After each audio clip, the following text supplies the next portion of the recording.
Even though I've seen Avatar: The Last Airbender a long time ago, the sense of adventure, the connection with the characters, and the whole world created by that show still comes to visit me in seemingly random moments of nostalgia.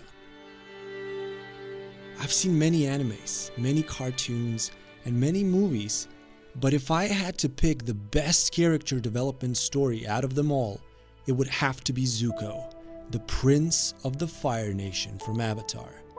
He also happens to be the character I'm most connected with as a teenager when I first watched the show.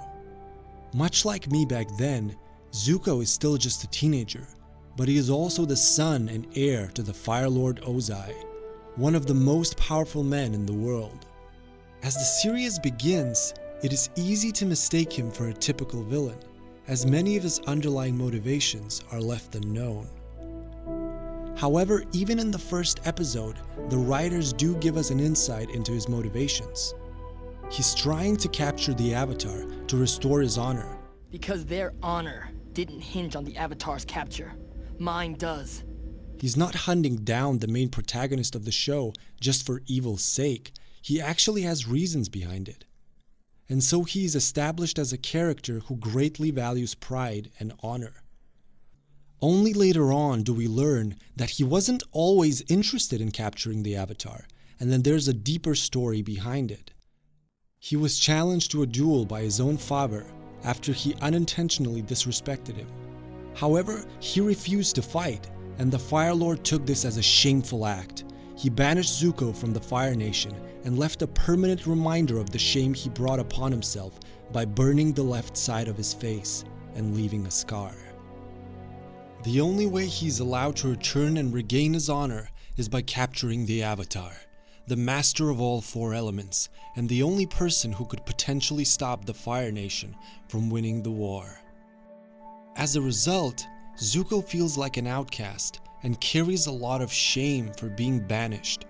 And even though he believes his biggest battle to come is with the Avatar, little does he know that the real battle he will have to fight is the one within his heart. To me, the story of Zuko is not one about regaining honor. I would argue that his story is about learning to accept yourself and following your own path in life, whatever it may be. Zuko struggles with this as he keeps seeking approval and acceptance from his father. He desperately keeps trying to be the son that his father wants him to be. Thankfully, he's not completely alone in this journey and has his uncle Iroh come with him. Iroh plays a crucial role in helping Zuko find his way, as he keeps teaching him philosophy and in many ways becomes a new father figure to him that he can look up to. The dynamic between Zuko and his uncle in some ways reminds me of Dan Millman and his mentor Socrates from the movie The Peaceful Warrior. Dan is an Olympic gymnast and is driven by the sole purpose of winning gold. He feels unhappy, empty, and lost, but believes that if he could only get that gold, if he could only win, then all his problems would go away. Then he could be happy. Much like Zuko believes that catching the Avatar holds the key in resolving his internal conflicts, that it will allow him to return home with pride and have his father accept him. There's no honor for me without the Avatar. Zuko, even if you did capture the Avatar, I'm not so sure it would solve our problems. Not now. And there is no hope at all. No, Zuko. You must never give in to despair.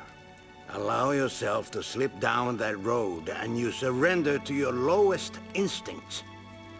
In the darkest times, hope is something you give yourself. That is the meaning of inner strength.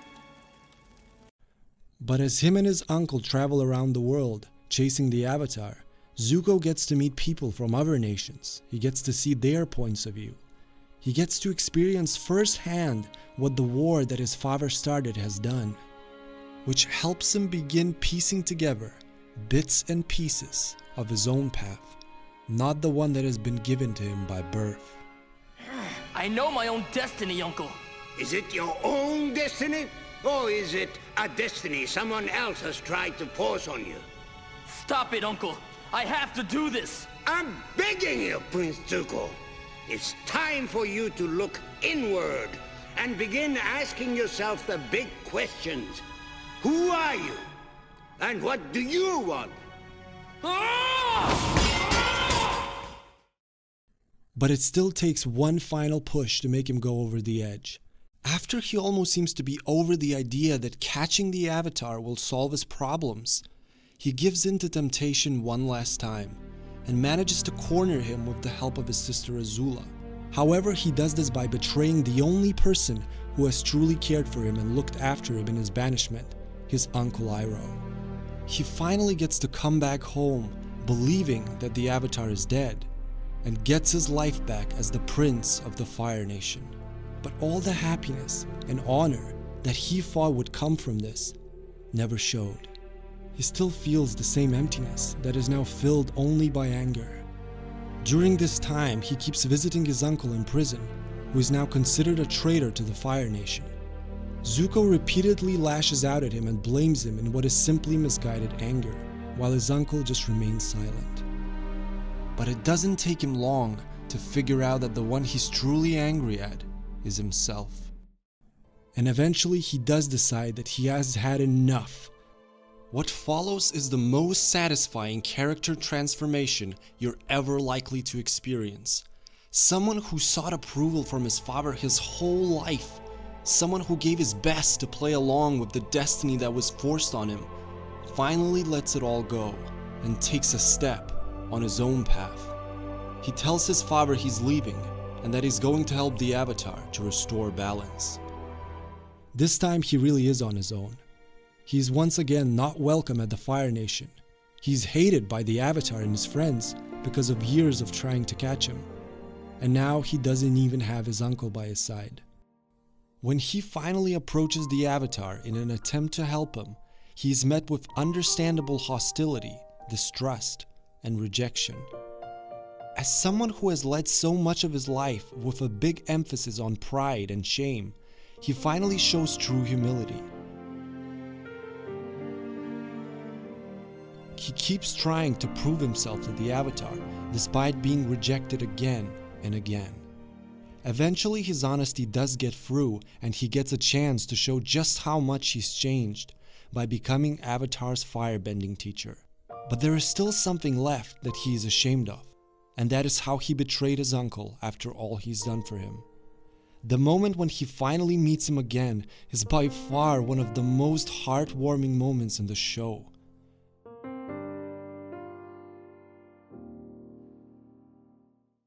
There are many lessons to take away from Zuko, not the least of which is to stop seeking approval from other people.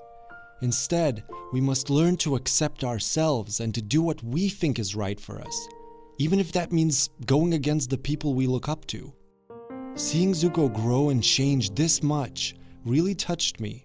Back then I also felt lost and unhappy. He gave me hope for the future, that no matter how lost you think you are, or how much conflict is in your heart, you can always find your way to a better place.